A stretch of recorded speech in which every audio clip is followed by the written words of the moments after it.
Good evening and welcome to Centerpoint. I'm Lyndsay Keith. Thanks for joining us this evening.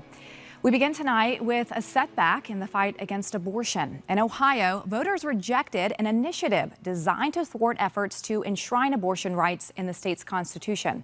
Millions of dollars in out-of-state funding had flowed into Ohio to help defeat the initiative. Pro-life activists, however, say they're just starting to fight.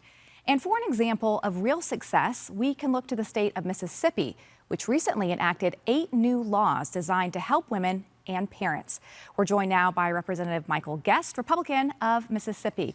Congressman Guest, welcome to the show. Lyndsay, thank you for having me this evening. Okay, so I do want to get to what your state is doing in a moment. But first, is what happened in Ohio yesterday a wake-up call to conservatives that they need to take abortion very seriously in this upcoming election, because we are now seeing, like we did in Kansas, how this issue of abortion motivates liberal voters to get out to the polls? Well, you know, what I want your viewers to understand is while yesterday was a setback for those of us who are pro-life, those of us who want to protect the life of the unborn, the real battle occurs in November. In November, the people of Ohio will have the opportunity to go to the polls and to defeat this measure. And we see that Ohio, like you mentioned, well, with other states, Ohio is now the battleground. We saw tens of millions of dollars from outside money pour into Ohio to defeat an initiative that would have raised the requirements from 50 to 60% to change the Constitution.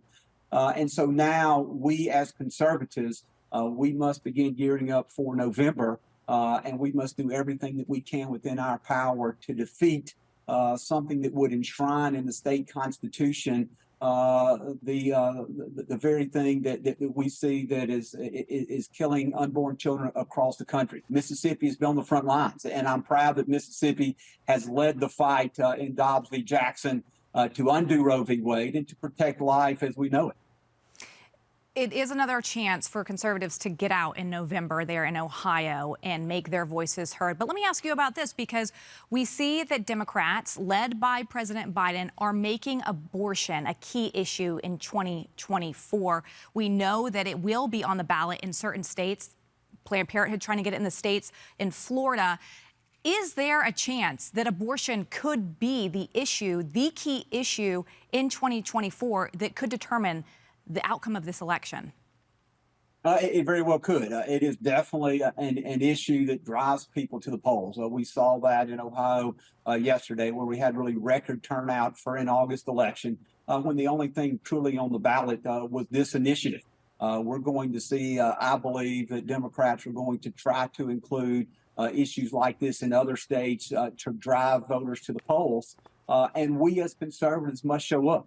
Since we were successful in overturning Roe v. Wade, we have at times lost our momentum. We've lost that desire at times. And it's important that people remember that while Roe v. Wade was a historic win, Dobbs v. Jackson overturning Roe v. Wade was a historic win for the conservative movement, that this is a fight that continues in Washington, D.C., a fight that continues in our state house, and a fight that continues in our court. We cannot lose focus, and we cannot let the liberal Democrats gain the momentum on conservatives on this important issue. And as you mentioned, your state was pivotal. One of the reasons Roe versus Wade was overturned, as you mentioned, in Dobbs v. Jackson case.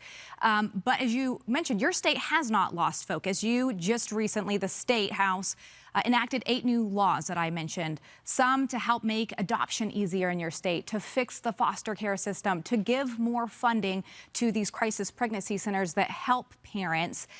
Are those laws working to make sure that parents have options and to enable people to choose life? They are, and I'm extremely proud of our state legislature, which is conservative, Republican. I'm proud of Governor Tate Reeves, the way that he has led on this issue. And I'm proud of our Attorney General for taking the fight to the state Supreme Court in overturning Roe v. Wade and now having Dobbs v. Jackson being the law of the land. And I hope that other conservative legislators will mirror what we're seeing occurring in Mississippi. Mississippi is one of the most pro-life states in the union. And we want to make sure that what we're doing here can be replicated in other places. We must not lose focus. We must continue to fight for those things which are important, which is to protect the life of the unborn. And you all are paving the way in Mississippi to create this culture of life that we're seeing. But again, you're right. We have to keep our eye on the prize there.